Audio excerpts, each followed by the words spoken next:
They don't. One of the executives I work with, Beth Comstock at GE, calls this paralysed by possibility, right? There seems to be so many directions, I don't know where to go.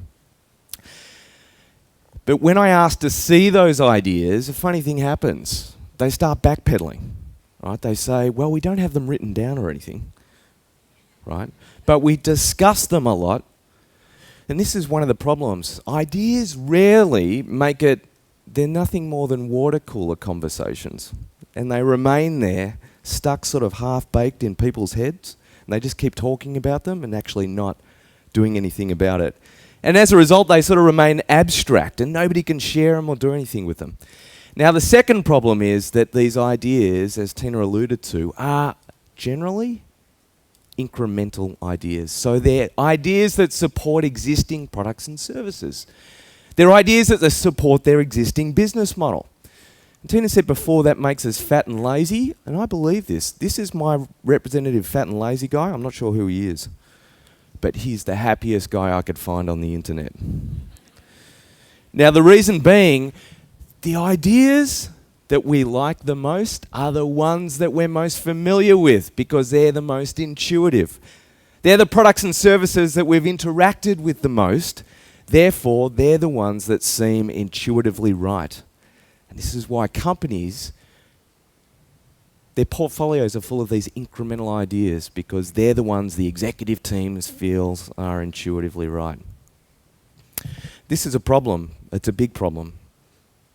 Because if you get on an incremental change path, that path gets narrower and narrower. And at some stage, you are going to reach the end of that path. And by the time you do, generally your customers have forsaken you for another offering that nobody saw coming. And this is this cycle of disruption that we see happening again and again. Right? Blockbuster was the disruptor, and then they become disrupted by Netflix. Motorola was the disruptor in their industry, and then they were disrupted by Nokia, and now Nokia is the disruptee. Okay, we see this again and again because of this incremental path people get on. If they do take disruptive risks with their ideas and their portfolio of strategy options, it's because normally they're backed into a corner and they have no other choice. But by then it's too late to change.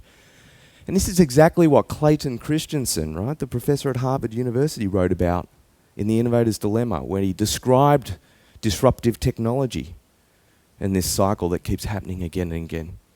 Okay, successful companies, they ignore the new technologies and the new products because they don't support their existing business models and the market's not big enough and they don't react fast enough. But as a result, I think the flip side of this and everyone talking about disruption is often they use technology and disruption in the same sentence. And I think disruptive innovation for many people has become more about how to spot and react to new technologies and new products coming up, okay? Because that's where we started with this. So, okay, we've got to be aware, we've got to spot and react. What I'm here to talk about today and why I wrote the book was I think there's something much more important that we have to embrace and do, and that is how to learn how to be that disruptive change in the industry, which I think is a lot harder than just spotting and reacting. And when you want to be the disruptive change in an industry, it's no longer comfortable, it's no longer intuitive, it's no longer safe. So you no longer have sort of happy Santa Claus here.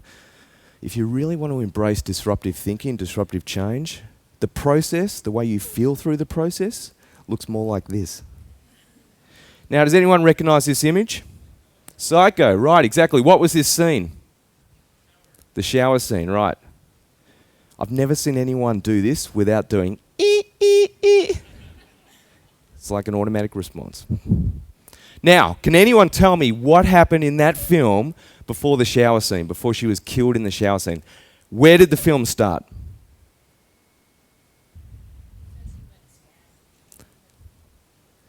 Well done. I never get that answer. Oh no. If I had some stickers with me, you would be getting a sticker right now.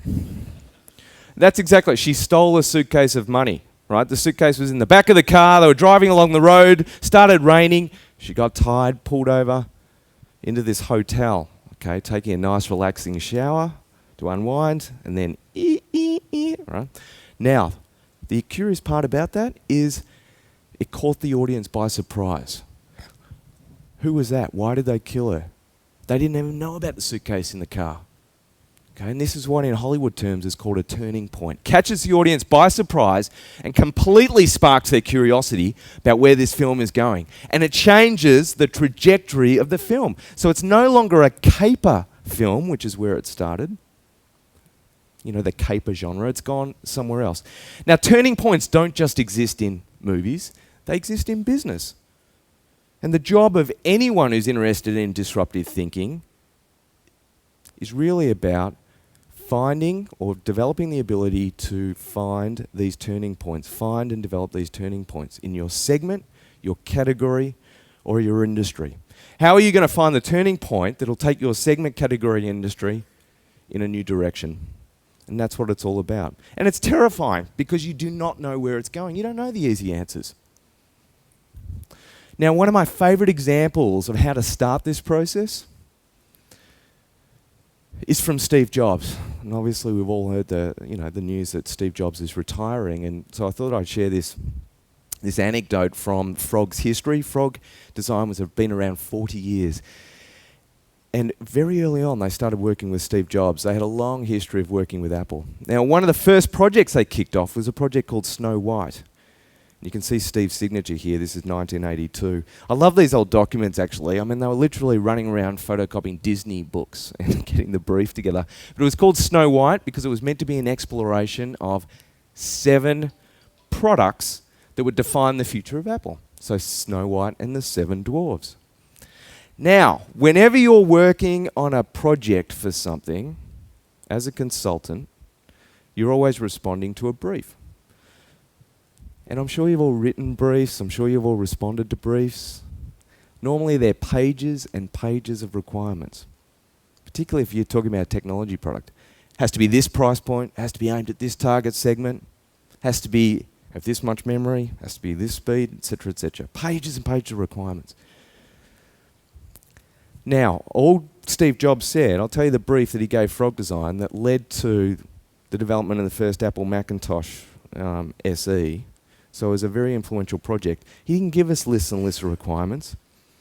He was in the room with the founder, Hartmut Esslinger, and he simply said this: I want Bob Dylan songs. I mean, what on earth are you meant to do with that? You know, can you imagine? Can you imagine? Instead of receiving a PDF brief in the email, you get an MP3. Come gather round, people. This is what I want. And admit that the waters. I threw that in just in case nobody knows Bob Dylan. And I love this story because I can just imagine the scene, knowing the founder. You know, he'd be in the room with Steve, and Steve would be going, I want Bob Dylan songs. And he's going, okay. But Steve, do you have any idea of, the who it's for, the market? And Steve would just be going, come gather round, people, wherever just listen. you roam. And this is what we call a disruptive hypothesis. This is an intentionally unreasonable statement that gets your thinking flowing in another direction, right? It smashes the way you normally think about something, changes the pattern. And Steve Jobs is a master provocator. He's a walking provocation. Anyone who any of the designers you speak to at Apple will tell you this. Continual provocation. And this is the real difference between disruptive thinking or disruptive innovation and just normal innovation. It's a difference between prediction and provocation. There's far too much prediction happening in companies at the moment. This is the way we're trained. We predict what the sales are going to be, what the next product should be, etc. Far too little provocation. Now, examples of this abound everywhere, and one of the things I talk about in the process is surfacing the cliches, what everyone takes for granted, like in television, for instance. There was this rule all the time. It was called the hugging and learning rule. So the children would go off and get into trouble, come back, family, there'd be tension, and they'd resolve it by the end of the episode. You've seen this on The Cosby Show and everything else. Somebody came along and said, I'm sick of this hugging and learning rule. New rule, no hugging and learning. No matter how much trouble the characters get into, they will not develop.